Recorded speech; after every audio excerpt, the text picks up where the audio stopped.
সূরা আল মুলক। রহমান রহিম আল্লাহ তাআলার নামে। কত মহান সেই পূর্ণময় সত্তা, যার হাতে রয়েছে আসমান জমিনের যাবতীয় সার্বভৌমত্ব। এই সৃষ্টি জগতে সব কিছুর উপর তিনি একক ক্ষমতাবান, যিনি জন্ম ও মৃত্যু বানিয়েছেন যাতে করে এর দ্বারা তিনি তোমাদের যাচাই করে নিতে পারেন কর্মক্ষেত্রে কে এখানে তোমাদের মধ্যে বেশি ভালো। তিনি সর্বশক্তিমান, তিনি অসীম ক্ষমাশীল।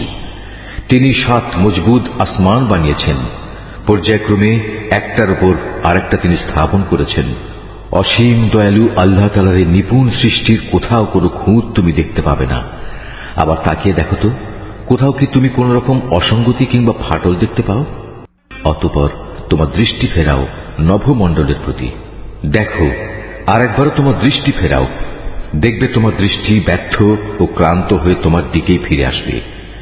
নিকটবর্তী আকাশটিকে তুমি দেখো, তাকে কিভাবে প্রদীপ মালা দিয়ে আমি সাজিয়ে রেখেছি।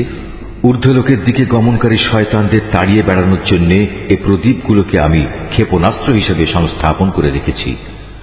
চূড়ান্ত বিচারের দিন এদের জন্য জ্বলন্ত অগ্নিকুণ্ডের ভয়াবহ শাস্তির ব্যবস্থাও আমি যথাযথভাবে প্রস্তুত করে রেখেছি।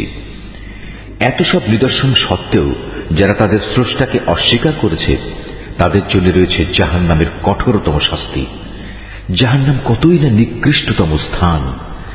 এই জাহান্নামের মধ্যে যখন তাদের ছুঁড়ে ফেলা হবে, তখন নিক্ষিপ্ত হবার আগেই তারা শুনতে পাবে তা ক্ষিপ্ত হয়ে বিকট গর্জন করছে। মনে হবে তা যেন প্রচন্ড ক্রোধের কারণে ফেটে দীর্ণ বিদীর্ণ হয়ে যাচ্ছে। যখনই একদল নতুন পাপীকে সেখানে নিক্ষেপ করা হবে, তখনই তার প্রহরীরা তাদের জিজ্ঞেস করবে, এই জায়গার কথা বলার জন্য তোমাদের কাছে কোনো সাবধানকারী কি আসেনি? তারা বলবে, হ্যাঁ, আমাদের কাছে আল্লাহর সাবধানকারী নবী রাসূল এসেছিল, কিন্তু আমরা তাদের অস্বীকারই করেছি। আমরা তাদের বলেছি এ দিন সংক্রান্ত কোনো কিছুই আল্লাহ তাআলা নাজিল করেননি, বরং তোমরা নিজেরাই চরম বিভ্রান্তিতে ডুবে আছো। তারা বলবে, কত ভালো হতো যদি সেদিন আমরা নবী রাসূলদের কথা শুনতাম এবং তা অনুধাবন করতাম, তাহলে আজ আমরা জ্বলন্ত আগুনের বাসিন্দাদের মধ্যে গণ্য হতাম না। অতঃপর তারা নিজেরাই নিজেদের যাবতীয় অপরাধ স্বীকার করে নেবে। ধিক্কার জাহান্নামের অধিবাসীদের উপর। অপরদিকে সেসব সৌভাগ্যবান মানুষ যারা নিজেরা চোখে না দেখেও তাদের সৃষ্টিকর্তাকে ভয় করেছে, নিঃসন্দেহে তাদের জন্য রয়েছে আল্লাহ তাআলার পক্ষ থেকে ক্ষমা ও মহাপুরস্কার।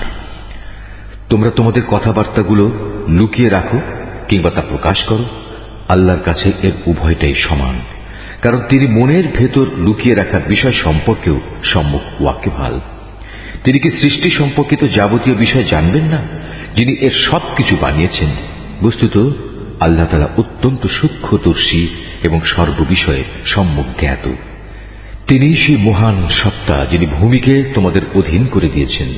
তোমরা যখন যেভাবে চাও এর অলিগলির মধ্যে দিয়ে চলাচল করো এবং এর থেকে উদ্গত রিজিক তোমরা উপভোগ করো। মনে রেখো, একদিন তোমাদের সবাইকে তাঁর কাছেই ফিরে যেতে হবে। তোমরা কি নিজেদের নিরাপদ ভাবছো মহাশক্তিধর আকাশের মালিক আল্লাহ তাআলার কাছ থেকে? তিনি কি তোমাদের সহ ভূমণ্ডলকে গেড়ে দেবেন না? এমনি অবস্থা যখন দেখা দেবে, তখন তা ভীষণভাবে কম্পমান হবে। অথবা তোমরা কি নিশ্চিত আকাশের অধিপতি আল্লাহ তাআলা তোমাদের উপর প্রস্তর নিক্ষেপকারী এক প্রচন্ড বায়ু প্রবাহিত করবেন না? এমন দিন আসবে এবং তোমরা সেদিন অবশ্যই জানতে পারবে কেমন ভয়াবহ হতে পারে আমার সাবধান বাণী উপেক্ষা করা। তাদের আগেও যারা আমার সাবধান বাণী মিথ্যা প্রতিপন্ন করেছে, দেখো কেমন ছিল তাদের প্রতি আমার আচরণ। এসব লোকেরা কি তাদের মাথার উপর দিয়ে উড়ে যাওয়া পাখিগুলো কি দেখে না, কিভাবে এরা নিজেদের পাখা মেলে রাখে, আবার এক সময় তা গুটিয়েও নেয়? তখন পরম দয়ালু আল্লাহ তাআলাই এদের মহাশূন্যে স্থির করে রাখেন।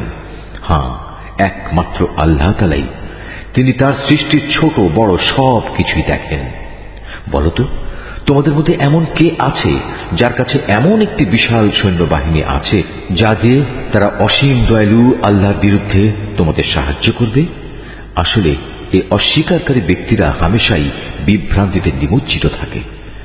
যদি তিনি তোমাদের জীবিকার উপকরণ সরবরাহ বন্ধ করে দেন, তাহলে এখানে এমন দ্বিতীয় আর কে আছে যে তোমাদের পুনরায় রিজিক সরবরাহ করতে পারবে? এ সত্ত্বেও এরা আল্লাহ তাআলার বিদ্রোহ এবং গোঁড়ামিতে অবিচল হয়ে রয়েছে। যে ব্যক্তি জমিনের উপর দিয়ে উপুর হয়ে মুখে ভর দিয়ে চলে সে ব্যক্তি অধিক পরিমাণে হেদায়েত প্রাপ্ত, না যে ব্যক্তি জমিনে স্বাভাবিকভাবে সঠিক পথ ধরে চলে সে বেশি হেদায়েত প্রাপ্ত? হে নবী, তুমি এদের বলে দাও, হ্যাঁ, তিনিই তোমাদের পয়দা করেছেন, তিনি তোমাদের শোনার ও দেখার জন্য কান এবং চোখ দিয়েছেন, আরো দিয়েছেন চিন্তা করার মতো একটি অন্তর। কিন্তু তোমরা খুব কমই এসব দানের কৃতজ্ঞতা আদায় করো। এদের আরো বলো, তিনি এ ভূখণ্ডে তোমাদের সর্বত্র ছড়িয়ে রেখেছেন। আবার একদিন চারদিক থেকে তাঁরই সম্মুখে তোমাদের সবাইকে জড়ো করা হবে। তারা বলে, তোমরা যদি সত্যবাদী হয়ে থাকো তাহলে বলো কবে তা সংঘটিত হবে?